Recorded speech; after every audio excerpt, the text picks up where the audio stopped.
ஜல்லிக்கட்டு காலத்திலேயே காளைக்கு திடீர்னு heart attack வந்து காலை நம்ம எல்லாரையும் விட்டு போயிட்டாரு. நேற்று நடந்த முக்காணிப்பட்டி ஜல்லிக்கட்டில் நடந்த சம்பவம் இது. முக்காணிப்பட்டி ஜல்லிக்கட்டில் புதுக்கோட்டை மாவட்டம் கீரனூர் குலைவாய்ப்பட்டி குமார் அவர்களின் டான்சிங் ரோஸ் காலை ஜல்லிக்கட்டில் நல்லபடியாக விளாண்டுட்டு அங்கேருந்து கலெக்ஷன் பாயிண்ட் போயிருக்காங்க. அங்கே விளாண்டுட்டு இருக்கும்போது திடீர்னு காளைக்கு வந்துட்டு மயங்கி விழுந்து அப்படியே இறந்துருக்காங்க. அப்போ தான் வந்துட்டு காளைக்கு வந்துட்டு ஹார்ட் அட்டாக்னால வந்துட்டு திடீர் காளைக்கு வந்துட்டு இழப்பு வந்திருக்கு அப்படின்னு வந்துட்டு சொன்னாங்க. இது அவங்களால நினச்சி பார்க்க முடியாத, தாங்க முடியாத மிகப்பெரிய ஒரு இழப்பு.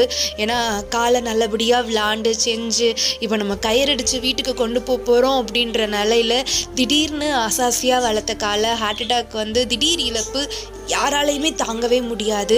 ஸோ அப்படிப்பட்ட காலை டான்சிங் ரோஸ் ரொம்ப ஒரு சிறந்த காளையாக குலவாய்ப்பட்டி குமாரண்ணனுக்கும் அந்த ஊருக்கே பெருமை சேர்த்து கொடுத்துருக்கக்கூடிய ஒரு காளையாக இருந்தார். இன்றைக்கு ஹார்ட் அட்டாக்னால நம்ம எல்லாரையும் விட்டு போனது மிகப்பெரிய இழப்பு. வீரனுக்கு ஆழ்ந்த இரங்கல்.